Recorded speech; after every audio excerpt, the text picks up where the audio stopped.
Une des composantes de ce plan est liée à l'assistance alimentaire pour un montant de 69 milliards, dont la mise en œuvre est confiée au ministère du Développement communautaire, de l'équité sociale et territoriale. Ce dernier est chargé d'acquérir un kit alimentaire composé de 1000 kg de riz, 10 litres d'huile, un pack de 18 briques de savon de 300 grammes, 10 kg de sucre, 10 kg de pâtes alimentaires pour 1 million de ménages représentant environ 8 à 10 millions de Sénégalais. Compte tenu de la situation d'urgence, le président de la République a pris le décret 2020-781 du 18 mars 2020 portant dérogation au Code des marchés publics qui soustrait les dépenses relatives à la lutte contre le Covid-19 de l'application des dispositions du décret 2014-1212 du 22 septembre 2014 portant Code des marchés publics. Quand bien même que les conditions d'achat direct sont juridiquement réunies et socialement justifiées par l'urgence à disposer des vivres à distribuer aux populations nécessiteuses, le souci de transparence et de respect des règles d'éthique et de bonne gouvernance nous a conduit à nous référer aux bonnes pratiques connues de tous en matière d'achat public. C'est dans ce cadre que nous avons consulté par écrit les organes de l'État impliqués dans la gestion de la commande publique pour mieux éclairer notre démarche. En termes de transparence et pour favoriser l'égal accès des entreprises aux différents marchés, nos services ont publié 2 avis de commande ouvertes en procédure d'urgence dans les livraisons du Soleil, de l'Observateur et de Libération du 1er, 2 et 3 avril 2020. Ainsi, pour les denrées alimentaires, les quantités minimales ci-après mentionnées ont été exigées aux fournisseurs. Riz brisé non parfumé en sac de 50 kg, 5000 tonnes, quantité minimale. Sucre en conditionnement de 5 ou 10 kg, 500 tonnes. Huile en conditionnement de 5 ou 10 litres, 10 000 litres. Pâtes alimentaires en conditionnement de 5 ou 10 kg, 1000 tonnes. Savon en pack de 18 unités de 300 grammes, 10 000 packs. Les candidats intéressés étaient invités à présenter des documents suivants, au plus tard le vendredi 3 avril 2020 à 12 heures précises, à la direction de l'administration générale et de l'ICMA du ministère du Développement communautaire. Une facture proforma des produits proposés, une déclaration sur l'honneur indiquant les quantités de stocks disponibles qui doivent être au moins égales aux quantités minimales exigées, un échantillon de chaque produit proposé. Le 3 avril 2020, le ministère du Développement communautaire, de l'équité sociale et territoriale a reçu 62 offres, certains ayant postulé pour les 5 produits, d'autres pour 1, 2, 3 ou 4 produits. Après exploitation des offres, seuls les fournisseurs ayant les capacités quantitatives et qualitatives requises ainsi que la meilleure offre financière ont été retenus. Concernant le riz, ont été retenues les 4 meilleures propositions présentant un prix par tonne en deçà de celui actuellement pratiqué sur le marché. Ainsi, les 4 fournisseurs ont cédé le riz à 275 000 francs la tonne,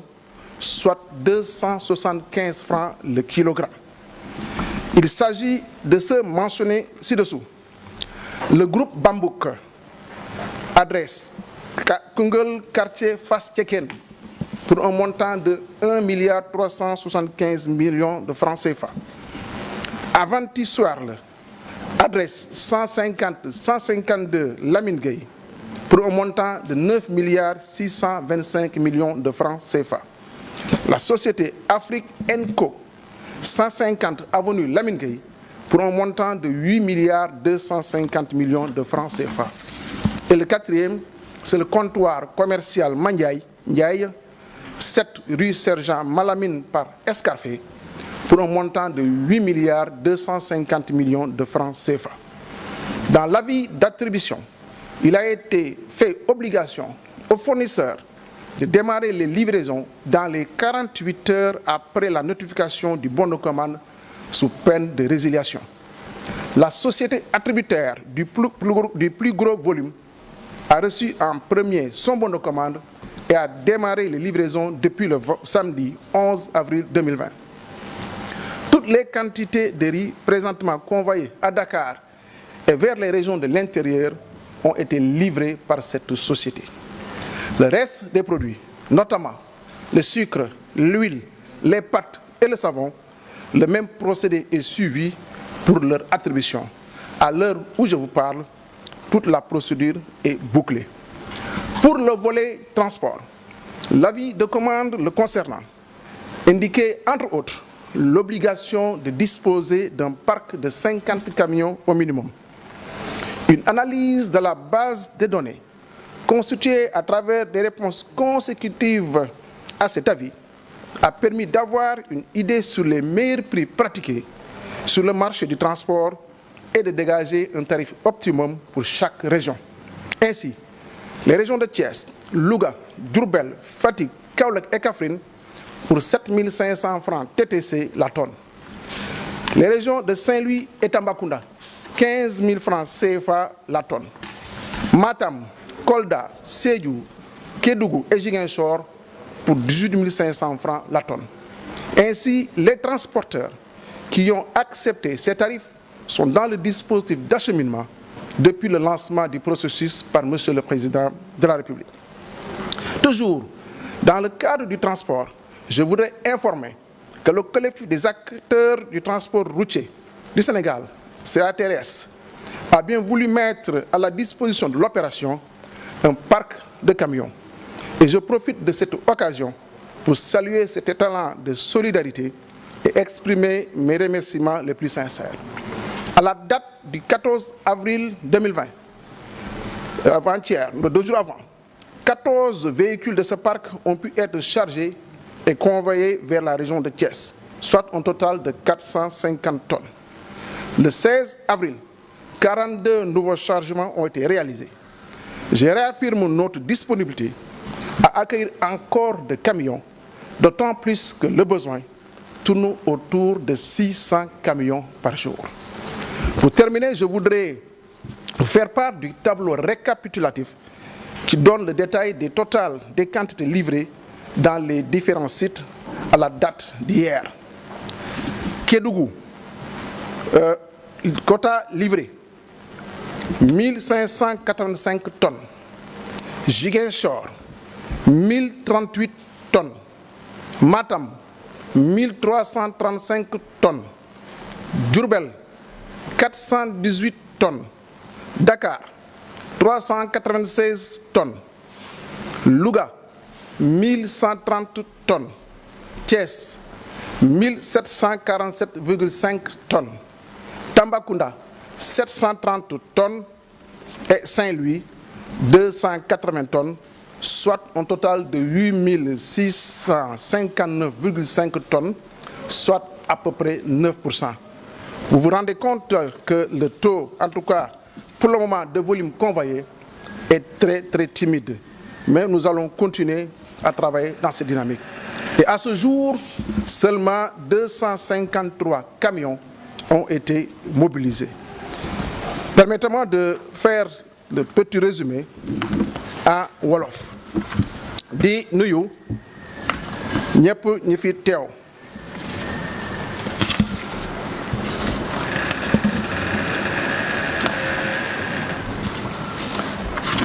Di ñëw tey jii di janook askan bi ci wàllum point de presse pour indi ay quelques leeral ci liggéey bi nga xam ni président Macky Sall moo ñu ko dénk. Nekkuma de justifié wu waaye askan bi dafa laaj mu war a xam mu xam loo xam ni moo am te mu leer ci ay bëtam surtout ci wàllum liggéey bi nga xam ni président moo ñu ko sant mooy ci wàllum ndimbal bi nga xam ni état bi daf koy jox askanu Sénégal ci fànn boo xam ni nu ñu jëndee ceeb bi la ak yeneen denrées yëpp mais aussi nan lañ koy yóbboo ci dëkk yi. waaye bala may continuer dama bëgg sant président de la république mi nga xam ni ca njëlbéen dafa jóg jël matuwaayam lépp pour xeex lii nga xam ni moom mooy jafe-jafe yu feebar bi ñu tuddee pandémie boo xam ni Covid 19 moo ko indi askan bi muy lëmbale askan bi. di aussi leeral que ni liggéey rek li ñu xam topp ci ginnaaw président de la république ci lépp lu ñu sant ñu def ko ak nu mu gënee rafet. di wax ni aussi lii ñu sant comme liggéey bu ñu demee ba jëmmi jamono lépp luy ci rapport ak ci maanaam bilan daañ ko def teg ko ci yoon buñ ko waree teg ñëpp jot ci ñëpp xam ci. feebar bi nag dafa nekk maanaam feebar boo xam ni àdduna bi yëpp la wër te gis ngeen dëkk yëpp dañoo jël matuwaay yu nga xam ni pour changer nu ñuy sax jëndee wala ñu defee appel d'offre parce que temps bi mayatu ko kenn mënul toog di xaar ngay def yenn procédures yi. loolu nag tax na ba nga xam ni état bi jël na matuwaay jëf benn décret boo xam ni lépp lu toll na ci dépense wala ci wàllum dépense te jublu ci affaire Covid 19 bi mu génn ki ci marché public. loolu dafa am président nag dégg ngeen ni dafa def benn programme boo xam ni mu ngi tuddee que le programme économique programme de résilience économique et sociale dugal ci koppar yu bëri toll na ci 1000 milliards. 1000 milliards yi wax ngeen xam yëpp xam nañ ni fu muy dugg parce que pàcc bi nekk am na yoon bu mu war a tegu ci 1000 milliards yooyu nag am na côté boo xam ni dafa jublu ci wàllum jënd ndimbal. loolu ci ay koppar mi ngi toll ci 69 milliards de francs CFA ñu dénk que le ministère développement communautaire de l'équité sociale et territoriale mooy ministère ba nga xam président moom moo ko dénk. ndimbal boobu nag dafa war a jënd ay dund lu toll ci 100 kilogrammes ceeb par ménage mooy njël borom njël moom la ñu tuddee ménage bu nekk mooy borom njël bu nekk dana am 100 kilogrammes de riz fukki litre dëwlin. paquet de savon yoo xam ne def juróom-ñett saabu yu 300 grammes fukki kilo suukar ak ay pâtes alimentaires maanaam macaroni ak ay ñoom vermicelle te loolu yëpp dafa 1 million de ménages wala 1 million de borom jël ñoo ko moom suñ ko xaymaa nag borom jël d'habitude dañoo xëy nañ mën a am juróom-ñett ba fukk doomu aadama ci kër ga donc loolu dana dal entre 8 millions ak 10 millions de sénégalais. donc comme nu ma ko waxee président jël na décret boo xam ni maanaam lu ñu war a def ci marché public ñun mën nañ ko def commande direct mën naa xool ku ma neex wala koo xam ni am na maanaam capacité ñu ne ko dañuy jënd ci yow lii nga xam ni moom la ñuy jënd. loolu yoon may nañu ko te suñu bëggoon mënoon nañ ko def waaye loolu taxu ñoo jóg dañ ni dañu toll ci jamono boo xam ni looy def il faut que nga leeral ko. parce que comme dafa nekk dund yoo xam ni day dem ci askan bi te bu ëllëgee da ngay rendre compte dañ ni kat il faut que ñu def lu ñuy wax les bonnes pratiques nan la ñuy mën a gën a leeral askan bi pour que li ñuy def bu ëllëgee bu mu am coow. loolu moo tax ñun bala ñuy tàmbali dañu bind lettre ARMP ni ko kat dañu bëgg nga dimbali ñu ci yoon bi nga xam ni moom la ñuy jëm ci wàllum jënd bi ak yóbbu bi ci denrées yi nga xam ni moom lañ président sant. mu leeral ñu wax ñu ay yoon yu baax bu boobu ba ko defee ba pare ñu maanaam def lu ñuy wax avis commande ouverte en procédure d'urgence c'est-à-dire dañ ko def pour maanaam jox chance képp koo xam ni da ngay liggéey ci wàllum dund mën a joxe denrée am capacité financière ak am stock. donc ñu def ko ci ay Soleil publication Soleil ak Observateur ak Libération bu le 1er le 2 et le 3 avril bii passé. ñu ne leen nag ku bëgg soumissionné wala ku ci bëgg bokk il faut que nga mën a am ceeb ci saaku 50 kilogrammes waaye ci minimum lu mu gën néew il faut nga am 5000 tonnes. suukar paquet la de 5 kilos wala nga def ko saagu 10 kilogrammes bu la ci neex waaye lu mu néew il faut nga am capacité am 500 tonnes garder 500 tonnes nga garder ko waxuñu ne nga dem di ko jëndi bitim réew nga ko jëndi feneen da nga koy garder. ñu ni dawlin bi conditionnement bi soit juróomi litre la wala fukki litre la waaye il faut nga am 10 000 litres yoo xam ni da nga koy garder. pâte alimentaire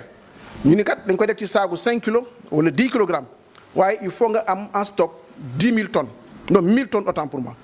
ñu ni saabu gi comme ay paquet la yoo xam ni day def saabu fukki saabu ak juróom-ñett yu 300 grammes il faut nga amee paquet bi nga am ci garder ci au moins 10 000 wala nga wane ni garder nga 10 000 donc képp koo xam ni bëggoon nga bokk ci maanaam ci appel à candidature ba mu defoon ñu ne au plus tard le vendredi 3 avril nga ñëw déposer ko au niveau donc ci ministère bi donc boo ñëw aussi da ngay indaale sa facture proforma parce que conditions yi dañ ko yombala lool indil facture proforma bi nga xam ni prix yi nga proposé mi ngi ci facture bi nga def déclaration sur l'honneur wane ni man kat lii la ma laaj lii ñu ma laaj ci stock garder naa ko lu mu néew garder naa ko am naa sax lu ëpp waaye garder naa lu ñu ma laaj ci lu néew te loolu dafa nekk lu am solo parce que dinaa ci wax tuuti keroog bañ demee ba tànn ñenn ñi dañ leen woo ñu leen kat il faut ñu xam seen stock fu mu nekk parce que gendarmerie ak armée bi daañu ñëw vérifier waaye bañ ko waxee ñu bëri dellu nañ ginnaaw donc loolu dafa nekk lu am solo ñetteel lu ñu leen laajoon aussi dañ leen ngir indi échantillon pour wane ni échantillon bii laay joxe donc le 3 avril 2020 ministère jot na ci wàllum juróom benn fukk ak ñaar ñu nga xam ni wax nañ ni bëgg nañu jaay produit yi ñenn ñi ci juróom yëpp ñenn ñi def nañu benn ñii ñaar ñii ñett ñii ñeent bañ demee ba xool loolu yëpp ñu tànn ñu nga xam ni ñooñu wóor enfin yaakaar nañ ne am nañ stock bi parce que def nañ déclaration te mën nañ ko vérifier waaye aussi ak le prix bu gën a yomb ñu gën a yombalee parce que dañu bëgg économiser état bi koppar ñu jëlee wàllum ceeb bi ñeent ñu ci gën a yombale ñu jël leen te ba ñu seen prix yu ñu proposé maanaam boo jëlee kilo bu nekk 275 francs la maanaam par kilo du ma sax tonne bi 275 000 waaye kilo bi 275 francs la donc ñeent lañu te bu ñu seetee moyenne des prix yu ñu proposé mat na ci 300 francs le kilo donc économiser nañu 25 francs par kilogramme 25 francs par kilogramme boo ko xaymaa sur 100 000 tonnes dafa war a nekk 2 milliards 500 millions de francs CFA yoo xam ne économiser nañ ko état bi ñeent ñooñu nga xam ñoo gën yombale nag kenn ki muy tudd groupe Bambouk nekk Koungheul quartier Fass Cekkeen pour 1 milliard 375 millions ku ci topp maanaam beneen groupe bi muy tudd Avanti Sueur la nekk 152 avenue Lamine Gueye pour 9 millions 625 millions de francs CFA ñetteel bi Afrique Enco nekk 150 avenue Lamine Gueye pour 8 milliards 250 millions ñeenteel bi nekk comptoir commercial Mandiaye Ndiaye nekk 7 rue Sergent Malamine par Escarfé pour 8 milliards 250 millions de francs CFA ñu ne nag yéen ñu tànn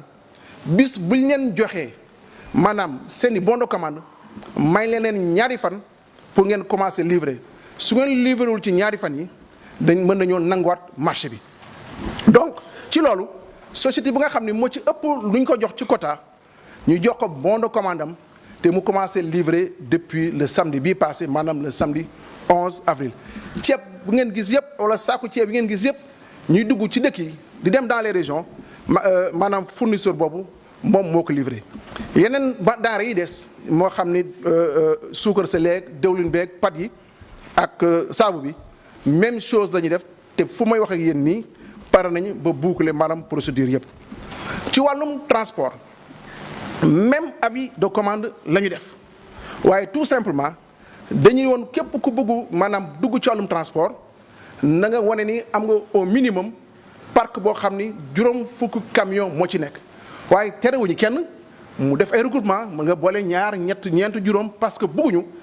ku soxla toll na ci ay 600 camions nga ni kat dinaa waxoon teg 600 interlocuteurs donc loolu tax ñu ni parc de 50 camions te terewuñu kenn maanaam mu regroupé wu. donc ba ñëw ñoom ñëpp ba ñu ñëwee ñu mu intéressé woon ñëw def seen offre parce que damay yàgg wax ni du appel pratiquement du appel d'offre mais dañuy ñëw indi seen ay prix ba ñu indee seen ay prix ku ci nekk ñu xool analyser prix yi ba gis ni prix yi la am ñun ñu fixé suñu ay prix te prix yi ñuy fixé képp kuy transporteur xam nga ni prix yooyu moo gën a yomb dans le marché parce que prix yi moo gën a néew prix yu ñuy pratiqué boo jëlee Thiès Louga Diourbel Fatick Kaolack Kaffrine ñu ni 7500 la waaye ci bi fii mën naa wax ni Thiès xëy na Thiès xaw na rëy tuuti pour éviter transporteurs yi nga xam ne ñoom ñoo am contrat di dem Thiès ñuy jël seen camion jox ñu ko ñooñu la ñu yóbbu Thiès donc loolu pour leeral ba jëlee Saint-Louis Tambacounda 15 000 francs CFA la tonne Matam Kolda Sédhiou Kédougou Ziguinchor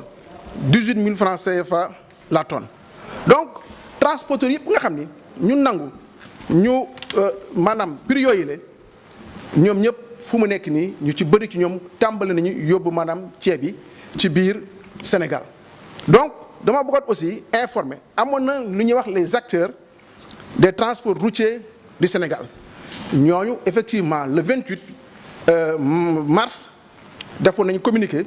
ni dañoo bëgg jàppale nguur gi ci wàllum transport ñu réunion ak ñoom je pense le 10 tey jii fu mu nekk nii ñoom tàmbali nañu maanaam chargé maanaam seen ay camions le 14 avril bi passé ñoom chargé nañu lu toll fukki camion ak ñeent yóbbu Thiès démb chargé nañu lu mat maanaam ñeent fukk camion ak ñaar di dem Thiès di wax nag ni ci lu ñu soxla ci ay camion wax naa ko léegi toll na ci 600 camions mooy juróom benn téeméeri camion tey fi may waxee yéen ñaar téeméer ak maanaam juróom fukk ak ñetti camion donc ñooy dawagum donc maanaam ku mën na indi camion daañu leen jël bu neexee yàlla. pour terminer dama bëgg rek wax ni gis nañu camions yi di yóbbu dund yi ci dëkk yi ma defal leen tableau bi Kédougou fi ñu toll yóbbu nañu fa 1585 tonnes Ziguinchor 1038 tonnes Matam 1335 tonnes autant pour moi Diourbel 418 tonnes Dakar 396 tonnes Louga 1130 tonnes Thiès 1747 tonnes,5 Tambacounda 730 tonnes Saint-Louis 280 tonnes donc suñ ko xaymaa loolu yëpp mi ngi toll ci 8659,5 tonnes lu ñu yóbboogum néew na mais yaakaar nañu fileeg daal ay fan il faut que ñu yokk maanaam mbir mi parce que damaa bëgg fileeg une semaine tout au plus ñu yóbbu ceeb yëpp fépp foo xam ni war na fa dem donc lii laa amoon doon wax comme communication léegi di jublu ci journalistes yi pour question yi xam ni moom la ñu bëgg poser moo mën ci indi leeral bu ma bëgg jërë ngeen def. Nous avons reçu à peu près une cinquantaine de questions de nos confrères, mais ne vous en faites pas, nous les avons classées en 4 séries de questions posées par nos confrères. Et la première série est relative au ciblage et base de données des ménages. La première question, c'est Pape Amadoussi, journaliste à Azaktunet. Quels sont les critères qui ont guidé le choix des ménages et qui doivent recevoir l'aide alimentaire d'urgence? La deuxième question, Abdou Khoudos Diallo, journaliste à Walf TV. L'identification des ménages, vous avez utilisé les données des bourses familiales ou celles de l'ANSD. Fatou Ndiaye, journaliste à Sud Quotidien.